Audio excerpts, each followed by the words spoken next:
Welcome to a new edition of the Neon Jazz interview series with veteran jazz pianist Mike Jones. He spoke with me recently from his home in Las Vegas, where he has spent well over a decade warming up the crowds for Penn and Teller's Magic Show. On his latest 2018 CD, The Show Before the Show, he teams up with Penn Jillette on bass to make a tasty new album. Over the course of our conversation, we talked about how he built up to this new record, the state of jazz today, the endearing love affair that is jazz, along with so much more. So please get to know Mike and dig this interview, my friends. Right off the bat, Mike, it's great to catch back up with you. I am excited to talk about this new project with Penn, and thank you for taking a minute out, man. Oh, Joe, it's great to hear your voice. It's good to be back. It's a fun thing. I've been trying to talk Penn into this for quite a while, and it's working out great. So. The thing that strikes me about this album is that this is an all-beverage listening album. It doesn't matter if you're having a coffee or if you're having a gin and tonic. This is something that you can put on and you can just lean into your life and enjoy it. Thanks. It may be the only record ever recorded specifically to get people ready to watch a magic show. I make sure to tell people, some folks that I've talked to about it, I make sure to tell them, this isn't really the way that I play. I certainly proud of the record, but it's me on 11 for the whole record.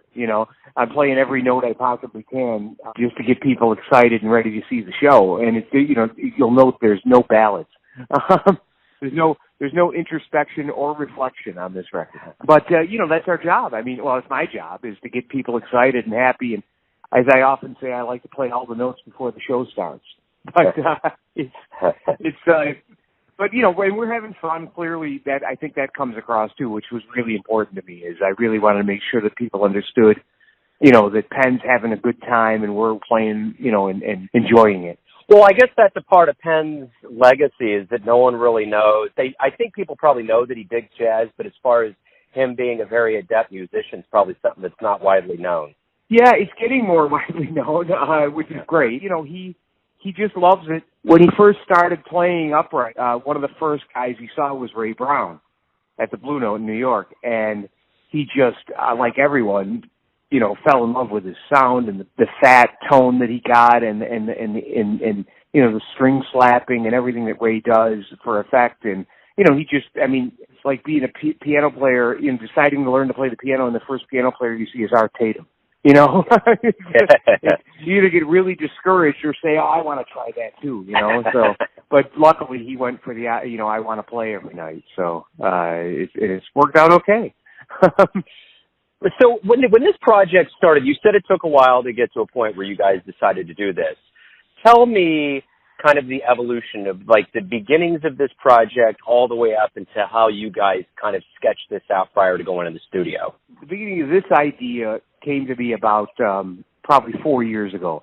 I started playing in the show, I'm in my 17th year. And when Penn came to me in 2000, when I met Penn in 2001, I met him, it's a long story, but he came to see me play with a magician named Mike Close. And he had just started playing the bass he'd been playing for a few months before then. And he was trying to learn about jazz. And he said, I'd like to hang out with you. And I said, well, I'm recording a new album for Chiaroscuro in a month. We had set everything up. They were bringing up a piano. Kawhi was bringing up a fancy piano from L.A. Hank O'Neill was coming in from New York. And we were going to, just to be polite, I invited him. And figured he'd never show, it's showbiz. People always say they'll show up, and they never do. So, but I was just being polite. Sure enough, he showed up with about 9 other people, and we started hanging out a little bit, and he said, I really, let's go to Tower Records. I want you to tell me what to buy.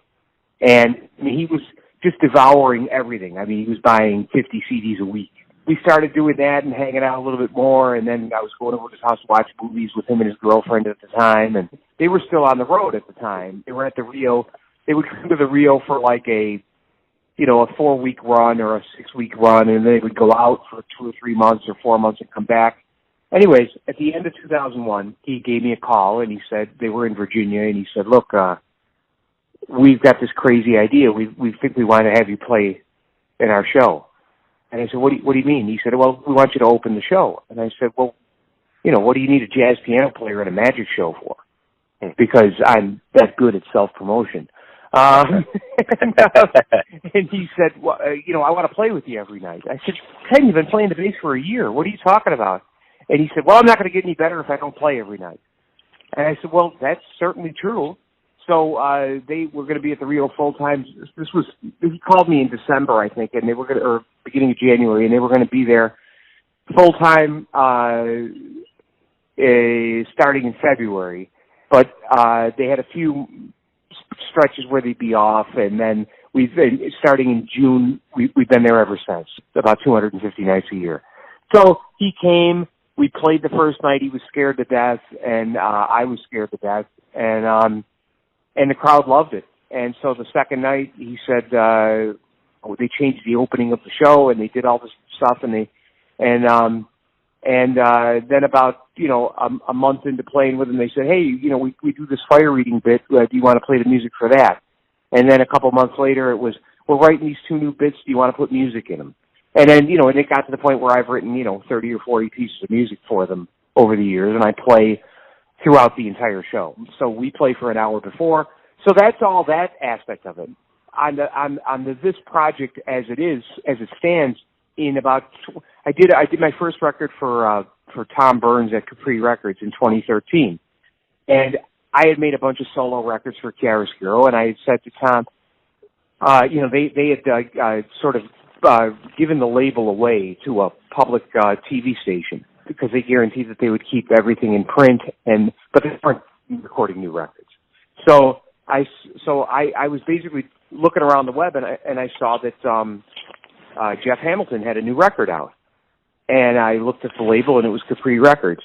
So I just went on to the internet, went to the contact us section of Capri Records, and I said, I'm a piano player, music director for Penn and Teller, and I've got a bunch of records out on Chiaroscuro, but I'm looking for a new home because they're out of business.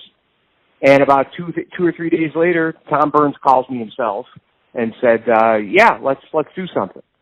So it was originally going to be maybe I make a record at my house, a solo record, and they put it out. But he came down to see me play with Penn and Teller, and he said, we've got to do a big trio record. You've got to be heard, and people have to know who you are. And he said, who do you want on it? And jokingly, I said, well, why not Jeff Hamilton and John Clayton? And he said, okay. And I said, what? He said, yeah, I can get them. So he sort of was setting it up, and then John Clayton had some gig he couldn't get out of, and so John sent in this great bass player, Mike Garola, who was a monster, and Jeff played unbelievably. So we done that record, and it did very well for him, and we were really excited about it. And then we were going to be on Broadway in 2015. So he said, let's make a record with like a New York rhythm section. And I said, great, maybe Peter and Kenny Washington or, somebody like that. So then about 2 months before I think I was just getting ready to leave for New York, he said, Ken Poplowski said we should use Katie Thoreau and Matt Whittick, and Katie Thoreau is amazing. And I thought, I really want to do a record with some big New York names, but I said, I trust Ken implicitly. I've known Ken 35 years, and I said, well, he said, yeah, just listen to her. And he sent me some of Katie's stuff. And I said, oh yeah, there's no reason not to make a record with this woman. Because she sounded like Ray Brown, and she sounded like physically like Ray, her style, and the note choices and solo ideas were all her own, but filtered through Ray. She sounded like the next generation of Ray Brown. And I said, absolutely, let's do it. But at that time, before he had pitched that idea, I had always thought that my second record with Capri would be with Penn.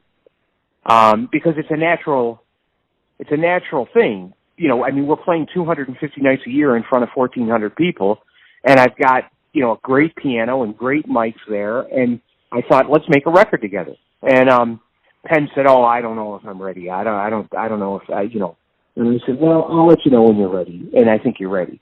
And he said, oh, no, and And then this came up with Katie and Matt. So I did that record. And then Tom and I started talking last year about, well, what do we want to do next? And I said, I think it's time to make the record with Penn. And he said, well, do you think he'd do it? And I said, yeah, I'll just force him to do it. You know. So I went to Penn and I said, look, you know, now is the moment of truth. He said, well, I guess so. Can we just record a bunch of nights and pick what we like? And I said, yeah, I'll take care of all that. You know, you just play the gig every night like you always do. That's how we put it together. And then I recorded about, 8 or 10 shows.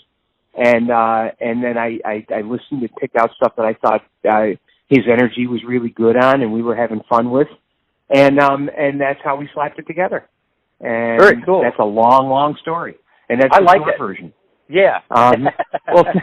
Well, the other thing is, I mean, the other side of it is, you know, Tom has a feeling, and it's proving kind of correct, that duo records don't get much interest in terms of, I mean, obviously there's interest in this one because Penn is on it, but I mean, he likes to put out trio records and quartet and quintet, but you know, we're certainly selling a lot of these through iTunes and Amazon and all that stuff, and a lot of downloads.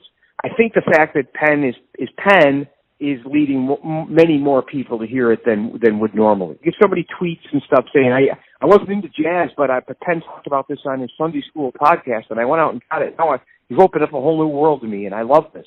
You know, I mean, that really feels, you know, gives me a lot of satisfaction. One of the reasons Penn is so vocal about his bass playing and so excited about it is because he wants people to have that sort of discovery that he had, you know. I mean, Penn was a rock and roller and still is. You know, at 45 years old, he just found a new thing. You know, as you know, learning about jazz and listening to jazz takes some not discipline, but certainly some sort of idea of it's a conscious effort. If you didn't grow up with it, you have to make the effort to read about it and to find out who's important, and, you know, to buy the CDs or downloads that are, you know, you've got to get some Lee Morgan, and you've got to get some Train, and you've got to get some Sonny Rollins, and you've got to get Coleman Hawkins, and, you know, and Penn did all of that at 45 out of the blue and learned how to play like a really, really tough acoustic instrument, all because he just fell in love with it. So I think that if this leads a couple of people to go out and buy, you know, a Paul Chambers record or you know, or just because, even though they'd never really heard jazz before, it's really makes me happy. Well, you know, I think above and beyond Penn's name being on this, you know, you're a pianist that's been a part of one of the biggest shows in Vegas. So my question is this: the endearing legacy and popularity of jazz seems to me to continue to grow, and even bringing in new people like you mentioned with this album. Why is it that jazz has that tendency of surviving and thriving throughout the years? Well, I think the basic answer for me, at least, is that jazz it's an art. It's the same reason that, you know, painting continues to grow. You have to engage in it. You have to think about it with both sides of your brain. You have to really become a part of it. And it's the complete opposite of pop music. You know what I mean?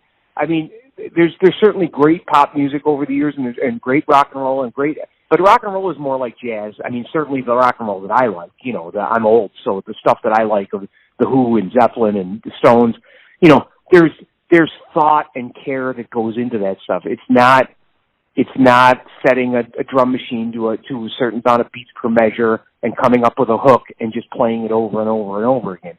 It's a creative process that's captured on a record that people can really delve into and think about and enjoy. And I think that that's never going to go away. I mean, it doesn't matter how many DJs make millions of dollars a year playing other people's music or slapping together their own ideas from other people's ideas. You can put Sonny Rollins playing a tenor solo on and hear the spark of genius. You know what I mean? You can hear the creativity. You can hear the ideas. You can hear so much of the person in that is missing from everything that you hear on, you know, on top 40 radio or whatever. So I think that, I mean, it's at some level, there's a correlation with this weird new revival of vinyl Certainly vinyl doesn't sound anywhere near as good as CDs, and properly mixed and SACDs and or gold CDs that were really well remastered and stuff. You're engaging a part of your brain that you're not engaging when you consciously turn on the turntable, take the record out of the package, put it on the platform, set the needle down in the groove. It becomes an active thing, as opposed to clicking a button on your phone or your mouse pad and just having something stream in lousy quality, through headphones. And I think that's engaging, and it brings listeners more into the experience, and people are missing that. You know what I mean? They don't know they're missing it, and finding these 20-year-old kids that are just going out to swap meets and buying records that are awful records, but they just like playing records as a thing, and it's a totally new thing. It's something we grew up with and we're used to is a totally foreign idea to them, and it's engaging. It's how many times when you were a kid did you rush out and buy a record and take it home and take the wrapper off and sit there and put it on and look at all the liner notes and look for hidden stuff on the label, and all that went away with Spotify. Yeah. I tell people that want to buy our new CD, I said, well, you can stream it. I said, but if you buy the record, you get Teller's great liner notes, which you can't get anywhere else. So I think those are all my own ideas, and I'm probably delusional, but I think that those things are all part of it, and I certainly think that that's why jazz is certainly not going anywhere, ever. There are as many kids today in school that are still, that still fall in love with the music the same way Penn did 15, 20 years ago. I just think that the important thing is to expose kids to it, because I think that jazz in this country is marginalized in a way that it's not in European countries. In Europe, kids learn about, kids in school learn about Bach and Beethoven and Mozart and Chopin and Duke Ellington and Count Basie and Lester Young and Coleman Hawkins. They learn about them all equally, And here, if there's a music appreciation class, it's not, unless it's a specific jazz class at a jazz school or whatever, or there's jazz band in the school, they never hear those names, No. They never hear the history of the music, and it is, it's America's music. It should be celebrated, and to me, one of the saddest things is that over the past 10, 15 years, is that all the public stations that used to play jazz all the time have just stopped. Yeah, and so that's. But I don't want to get depressed. I think jazz is going to be strong for many, many, many years to come. I hope. Yeah, without a doubt. Well, I will give you a couple spokes of light. My girlfriend's a second grade teacher, and she plays jazz all the time. And those kids light up in a way that you can't even imagine. It's just like a smelling salt. They move, they groove, and they love it. And I will tell you too that my station, my Neon Jazz show, has expanded to a brand new 24-hour-a-day, 7-day-a-week station off 18 and Vine out of the Mutual Musicians Foundation. So it's growing. That's here great. in one of the Great.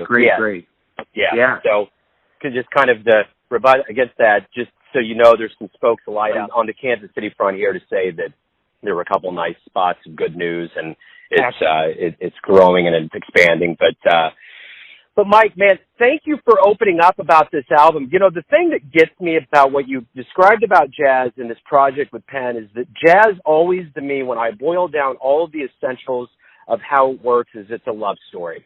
For someone like Penn to pick this up at 45, for you to dedicate your life to it, for the fact that we have colleges full of kids that are playing such great music, from the Juilliard down to UMKC here in Kansas City, the craft, the torch, the love always expands, and there's always this narrative of people falling in love with it, and I think that's always going to happen. I agree. I was taken from the age of 3 when we had 2-player pianos in my house, and I was listening to Fats Waller. And, and it's just, if you give people a chance to come to the music, if you put it out there, most of the time they'll respond, and it's a wonderful feeling, and it's why I do it. As I say, I'm I'm the luckiest guy in the world. You know, I get to play, you know, I mean, I get to play all these gigs, and then, you know, every Penn and Teller, and then I get to go somewhere like the Green Mill in Chicago and have 300 jazz fans come in and listen to every note. And you know, Penn played with me a couple of weeks ago in Chicago. He said, I've never seen him as scared as he was. Wow. He said his hands were shaking. This was a legitimate jazz club. You know what I mean? Yeah. And luckily, Howard Wright from the Chicago Tribune gave him a wonderful review and loved it. And everybody, but it's to go back to what you just said, it is a love affair. You know, they see how much joy Penn's having, you know, how much joy he's bringing to people, and how, you know, and I mean, and it's you know, and as I said, I've done over 4,000 gigs with the guy. You know, I mean, certainly I'm never going to touch that record. You know, I don't know how you have to go to in jazz history with that. You know, Johnny Hodges with Duke Ellington. You know, but you know, so I keep telling Penn, you know, we got to stay together like another 10 years so that we have the all-time record of the longest running jazz duo. That's right, man. Totally. Well, man, anyhow. Mike, yeah, beautiful. Thank you for opening up. Thank you for the music. Good luck with the album. And send my best to everybody. I appreciate it. Thanks so much, Joe. Great talking to you, man. All right, I'll talk to you soon. Thanks for listening and tuning in to yet another Neon Jazz interview, where we give you a bit of insight into the finest players in Las Vegas, Kansas City, and spots all over the world, giving fans all that jazz. And thanks to Mike for his music and his persistent cool. If you want to hear more interviews, go to Famous Interviews with Joe Domino in the iTunes Store. Visit neonjazz at youtube.com. And for everything Neon Jazz, go to the neonjazz.blogspot.com. Until next time, enjoy the jazz, my friends.